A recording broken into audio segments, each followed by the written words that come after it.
Shalom peuple de Dieu, aujourd'hui je reviens encore pour parler de l'évangile de Christ. Je reviens encore pour te fortifier parce que vous savez que le moment où nous sommes, ce n'est plus un moment à blaguer, tous nous le savons. Vous savez que le monde est en train de partir à sa fin. Même si certaines personnes peuvent nous dire le contraire, mais nous voyons les faits. Et c'est ces faits qui nous font comprendre, qui nous font dire que le monde va à la fin. D'ailleurs, Jésus avait donné des signes. Le jour qu'il était encore avec nous sur la terre en chair et en os, il avait donné des signes qui montraient que voici les signes qui vont vous montrer que vous êtes au temps de la fin. Hier à l'église, là où je prie, notre pasteur a prêché, le pasteur a prêché sur le temps de la fin en fait. Et qu'on doit se repentir, on doit changer de vie, on doit vraiment être avec le Seigneur parce que le temps n'est plus aux blagues, le temps n'est plus au jeu. Je vais vous dire une chose, il y avait un temps, souvent quand je dormais, je rêvais souvent l'horloge, la montre tournée. Je me demandais quand je me réveillais, mais Seigneur, pourquoi je rêve la montre tournée? Et je me disais peut-être moi-même que peut-être je vais mourir, peut-être ce sont les jours qui sont comptés, peut-être je vais mourir bientôt. Mais je ne comprenais toujours pas. J'avais fait, je crois, ce rêve, ça s'était répété, je crois, 3 fois ou 4 fois.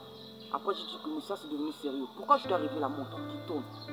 Et un jour, j'ai entendu clairement en moi, on m'a dit que ça signifie le temps. En fait, ça signifie le temps qui n'est plus dans le monde. Le monde va à sa fin. En fait, il faut que les gens se repentent. Il faut que les gens se repentent.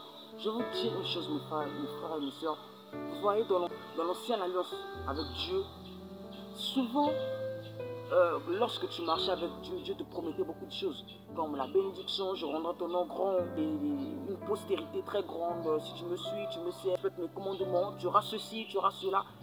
Dieu promettait plus sur les matériels, sur les choses de ta vie à venir, que tu seras bien, tu seras béni. Ça, c'est dans l'ancienne alliance.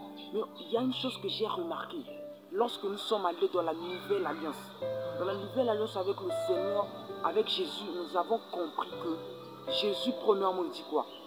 Je suis venu afin que les âmes perdues aient la vie éternelle. Lui parle maintenant de la vie éternelle. Il ne parle plus trop sur le matériel. Je sais qu'il y a eu des endroits là-dessus, il a parlé aussi de la richesse, je sais, mais il parle d'abord plus sur le royaume de Dieu. Par exemple, il a même dit, quelque part dans la Bible, il a dit qu'un chrétien doit premièrement chercher le royaume de Dieu et le reste lui sera donné au-dessus. Donc Jésus, quand il est venu, il a compris qu'il nous a ramené l'évangile premièrement de chercher le royaume de Dieu. Comme pour dire que le temps n'est plus d'abord aux richesses, aux ceci, de cela dans le monde. Non, mais le temps est devenu pour le ciel. Parce que le monde est presque à sa fin. Jésus est venu pour nous dire qu'on ne doit plus d'abord chercher les choses terrestres. Je ne dis pas que les choses terrestres ne sont mauvaises. Non, c'est très bien. Tous nous voulons nous marier, tous nous voulons avoir de l'argent, tous nous voulons voyager, tous nous voulons travailler, nous voulons avoir des emplois. Je sais, ce n'est pas mauvais. Mais Jésus veut nous montrer que c'est premièrement d'abord le royaume des cieux. Lorsque nous allons trouver le royaume des cieux, c'est ça, et après on pourra avoir les autres choses que nous cherchons. Jésus a voulu nous montrer la priorité se trouve d'abord au ciel, pour les choses du ciel plutôt, et pas pour les choses terrestres. Et j'ai compris, dit au Seigneur, merci pour ce que tu me montres en toute en vision, pour éviter dans ce cas certaines choses, pour peut-être en parler à mes frères, mes soeurs, que non, aller de l'avant. C'est où il a dit même que celui qui cherche à gagner sa vie, à protéger sa vie, il la perdra. Mais celui qui accepte de la perdre en Jésus, il la récupérera, il va la gagner. Donc c'est un peu ça. Maintenant, la pensée d'aujourd'hui c'était quoi? Nous sommes au temps de la fin. Le monde occultiste, ou encore le monde satanique des ténèbres qui régit ce monde, s'est rendu compte qu'il doit accélérer la procédure. Il doit accélérer la procédure parce qu'il n'a plus le temps. Ils ont accéléré la procédure.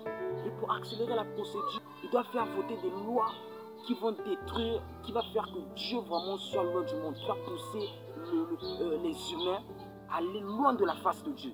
Et qu'est-ce qu'ils ont fait donc par-dessus? Ils ont donc commencé à voter des lois que tous nous connaissons. Je ne vais pas citer ces lois-là ici, parce que vous savez que c'est un réseau social, de peur que ma vidéo soit coupée.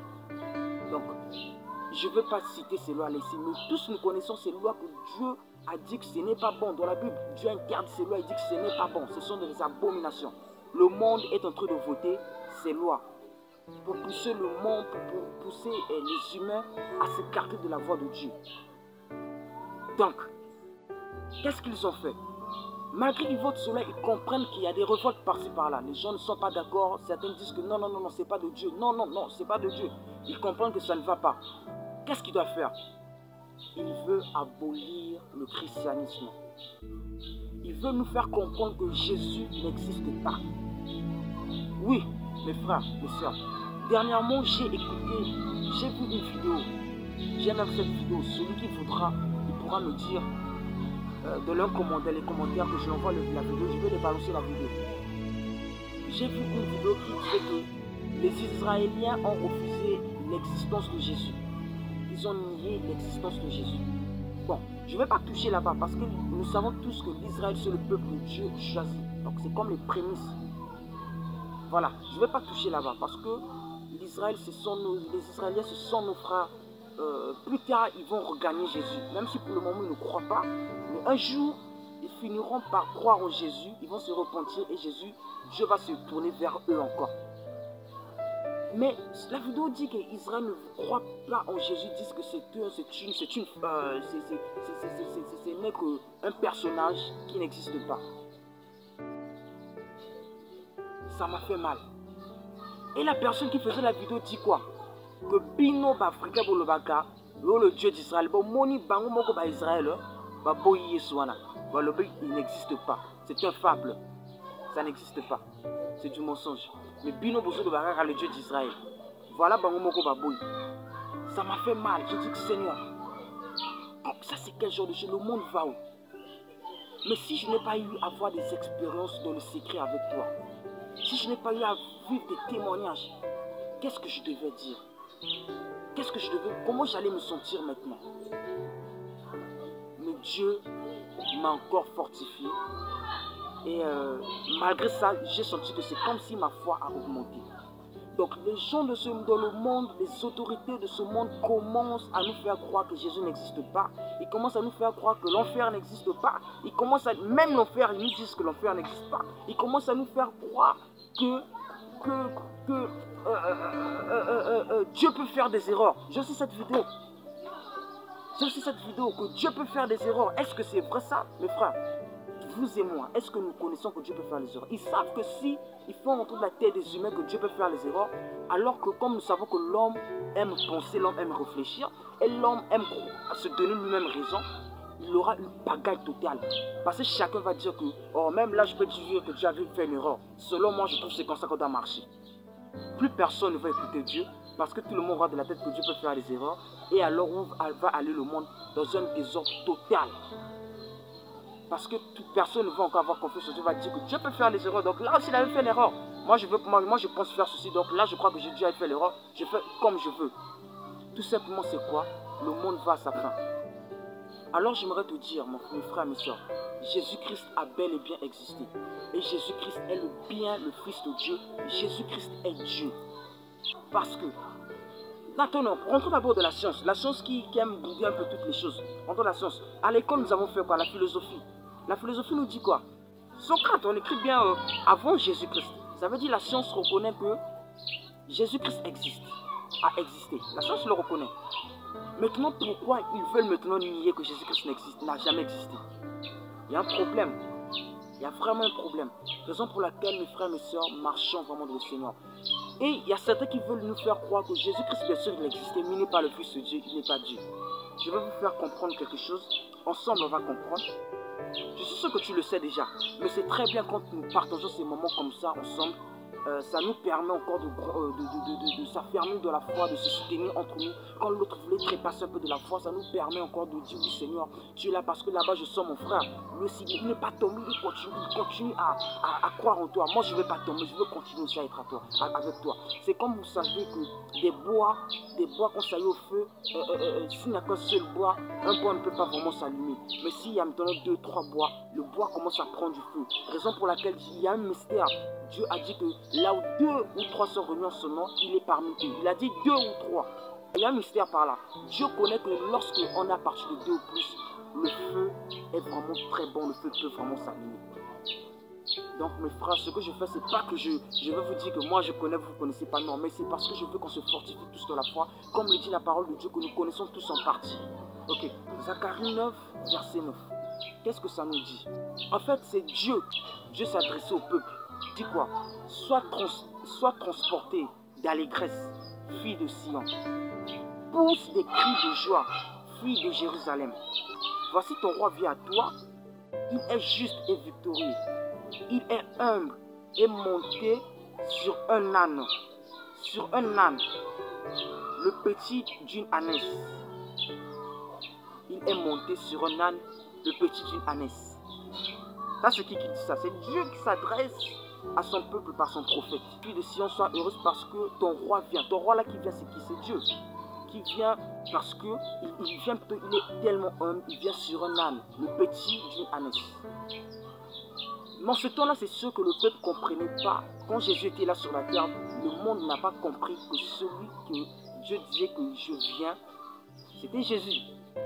Ils ont que pris Jésus comme un simple prophète. Ils n'ont pas compris que ce Jésus était Dieu lui-même. Pourquoi je veux vous dire que c'était Jésus? Nous allons lire Matthieu 21, le verset 7. Matthieu 21, le verset 7. Il dit, ils amenèrent l'ânesse et l'ânon, mirent sur eux leurs vêtements et le firent asseoir dessus. Qu'ils ont fait asseoir qui dessus? Jésus. La plupart des gens de la foule ont étendirent leurs vêtements sur le chemin. D'autres compèrent des branches d'arbres et enjonchèrent la route. C'est qui est monté sur l'ânesse? Jésus, qui était monté au-dessus de l'ânesse. Là, c'est dans Matthieu 21, le verset 7. Pour nous faire comprendre quoi? Ce Dieu qui avait parlé à son peuple dans l'ancienne alliance, disant que ton roi arrive. Donc lui, il arrivait. Et il allait s'asseoir sur le petit de l'ânesse. Ce Dieu, il est venu sur la terre en chair et en os. C'était Jésus-Christ de Nazareth. Donc si quelqu'un te dit que Jésus-Christ n'est pas Dieu, c'est faux. Ça, ce sont les choses qui nous prouvent que Jésus est Dieu. Nous allons partir, on continue. Nous allons lire Zacharie 9, le verset 11. Et pour toi, à cause de ton alliance scellée par le sang, je retirerai tes captifs de la fosse où il n'y a pas d'eau. Voilà. Qui a fait l'alliance avec nous par le sang? Nous savons tous c'est Jésus. Jésus-Christ a scellé son alliance avec nous par le sang, par son sang. Donc ça veut dire que ce même Dieu qui parlait là-bas, là, c'est Jésus. Ce sont tous ces points qui nous montrent que c'est Jésus. Pourquoi? Nous allons lire Matthieu 26, verset 28. Qu'est-ce que ça nous dit? Car ceci est mon sang, le sang de l'alliance, qui est répandu pour plusieurs, pour la mission des péchés. Car ceci est mon sang. Qui parle? C'est Jésus. Donc ça veut dire que Jésus-Christ, le Dieu d'Israël, qui parlait là-bas par son prophète à son peuple, ce Dieu, c'est Jésus. C'était le même qui a parlé et c'est le même qui est venu en chair et en os sur la terre. Il y a Jean 1, le verset 1. Ça nous dit quoi? Dans la nouvelle alliance, ça nous dit quoi? Au commencement était la parole et la parole était avec Dieu et la parole était Dieu. Cette parole était faite chair. C'était voilà, tout cela, ça montre quoi? La parole au commencement était avec Dieu et la parole était Dieu. Et ça nous dit que cette parole s'est faite chair. Elle a vécu parmi nous. Donc pour dire quoi? C'est Jésus-Christ qui s'est fait. Donc cette parole qui s'est faite chair, c'est Jésus. Et il a vécu parmi nous. Mais beaucoup de religions qui vont dire par-ci par-là que Jésus-Christ n'est pas le Fils de Dieu, ne croyez pas. Jésus-Christ est Dieu. Et il est bien le Fils de Dieu, il est Dieu. C'est tout un mystère vraiment. Nous allons lire Zacharie 12, le verset 10. Alors, je répondrai sur la maison de David et sur les habitants de Jérusalem un esprit de grâce et de supplication. Et ils tourneront les regards vers moi, celui qu'ils ont percé. Ils pleureront sur lui comme on pleure sur un fils unique. Ils pleureront amèrement sur lui comme on pleure sur un premier-né. Mais après il a dit quoi? Je mettrai sur Israël un esprit de grâce et de supplication. Ils vont se rendre compte, ils vont ouvrir les yeux, ils vont vont se dire, oh, mais ce Jésus qu'on refusait de croire si longtemps, ce Jésus, c'est bien vrai le Fils de Dieu. Il a dit, ils vont se rappeler qu'ils m'ont percé. Et ils tourneront les regards vers moi, celui qu'ils ont percé. Vous et moi, nous connaissons bien, c'est qui qu'on a percé? C'est Jésus. La Bible dit que lorsqu'on l'a mis sur la croix, on a percé Jésus à la côte. L'eau et le sang sortaient pour voir s'il était mort ou il était vivant. Quand l'eau et le sang est sorti, on a compris qu'il est mort. C'est Jésus qu'on avait percé. Mais qui parle ici? C'est le Dieu d'Israël de l'ancienne alliance qui parle à son prophète pour Israël. Il dit que donc Dieu parlait des choses à venir. Il montrait que ce Jésus que vous allez percer ce jour-là, c'est moi. En fait, qui va venir en chair en nous, c'est moi que vous allez percer. Donc là, Dieu est en train de parler. Donc pour vous dire quoi, mes frères et sœurs, n'y croyez pas lorsqu'on vous dit que Jésus n'est pas Dieu. Jésus-Christ est bien Dieu. Le mystère, si tu veux être vraiment un vrai fils de Dieu, tu veux aller au ciel, tu veux aller par le chemin qui mène au ciel, au paradis, c'est par Jésus. Il a dit que c'est lui le chemin, c'est lui la vérité. C'est Jésus le véritable Dieu. C'est lui le maître de tout esprit. C'est lui le maître de toute autorité. Le monde de ténèbres, sachant cela, il veut nous enlever de la tête que Jésus n'est pas Dieu. D'autres veulent nous faire comprendre qu'il a été seulement ce prophète. D'autres veulent nous faire dire que non, ce Jésus n'a jamais existé. Mais ne croyez pas en ça. Jésus-Christ existe. Israël, c'est le peuple de Dieu. Ils finiront par se tourner vers Jésus. Et Jésus va se tourner vers eux pour les sauver. Maintenant, toi et moi, mes frères et sœurs, sachons-le que nous sommes les fils d'Abraham et que nous ne devons pas nous détourner. Nous devons toujours garder nos regards vers Jésus. Jésus-Christ est vraiment Dieu. Et ce n'est que lui qui peut sauver. Ce n'est que par lui qu'on a le salut et qu'on a la vie éternelle. Quand je lis cette parole, j'ai comme la chair de poule qui me se monte parce que je comprends que je le savais déjà, mais vous savez que lorsqu'on lit encore, on a encore une forte assurance qui nous fait comprendre que oui, le Dieu en qui nous avons cru n'est pas un faux Dieu. C'est vraiment le véritable Dieu. C'est lui qui a créé le ciel et la terre. C'est lui qui a créé les humains. Tous les décors que vous voyez sur la terre qui sont naturels, c'est Dieu qui a créé ça. C'est Jésus. Jésus-Christ est bien Dieu, mes frères et sœurs. Vraiment, ne panique pas par-ci, par-là. Ça ne doit pas même nous faire peur, nous les chrétiens, parce que ça avait été dit que dans les derniers temps, les hommes, leur cœur va se détourner de Dieu. Ils seront amis de l'argent. Ils seront égoïstes. Ils seront rebelles. C'était écrit. Il faut que ces choses arrivent pour que nous comprenions encore que la Bible est un livre prophétique et que Dieu est le véritable Dieu. Merci. Et je prie au nom de Jésus que ce Dieu qui m'a redonné la foi, quand j'étais un peu perdu, je me demandais, mais Seigneur, où va le monde? Et il m'a augmenté la foi. Et voici encore, je me tiens devant vous, que ce Dieu qui m'a donné cette foi et qui m'a donné la paix, me dire que, et en me faisant dire que ton cœur ne se trouble point, je prie que ce Dieu te donne encore la foi, qu'il maintienne ta foi, et s'il y a moyen qu'il fasse grandir ta foi, afin que tu saches que le Dieu que tu as cru n'est pas un faux Dieu comme beaucoup peuvent le prétendre, mais que c'est le Dieu véritable, que c'est Jésus qui donne la vie éternelle, que c'est Jésus qui sauve. Je le déclare au nom de Jésus-Christ. L'ange éternel compte autour de tous ceux qui le craignent, afin de les arracher du danger. Seigneur, arrache-nous du danger, Seigneur. Protège ton peuple. Protège ton peuple, Seigneur. Et je t'en prie, Jésus, que mon frère ou ma soeur qui est quelque part dans sa maison, qui est en train de me suivre, ou qui est quelque part en train de me suivre, Seigneur, qui avait déjà comme sa foi commencé à trépasser, il commençait à perdre foi, touche son cœur à revenir à toi, touche son cœur à revenir vers toi, Seigneur, afin que, Seigneur, comme il avait perdu le chemin, que tu le remettes dans le chemin, car ta houlette est avec toi pour que nous les brebis, lorsque nous voulons trépasser, que tu nous remettes, Seigneur, dans la bonne voie, afin que nous puissions continuer à te suivre, toi le Dieu véritable. Seigneur, nous avons ainsi prié, nous te disons Amen. Merci Jésus. Et merci mes frères, mes sœurs, qui m'avez encore accordé ces moments, ces instants dans la présence de Dieu, de fortification. Que Dieu vous bénisse.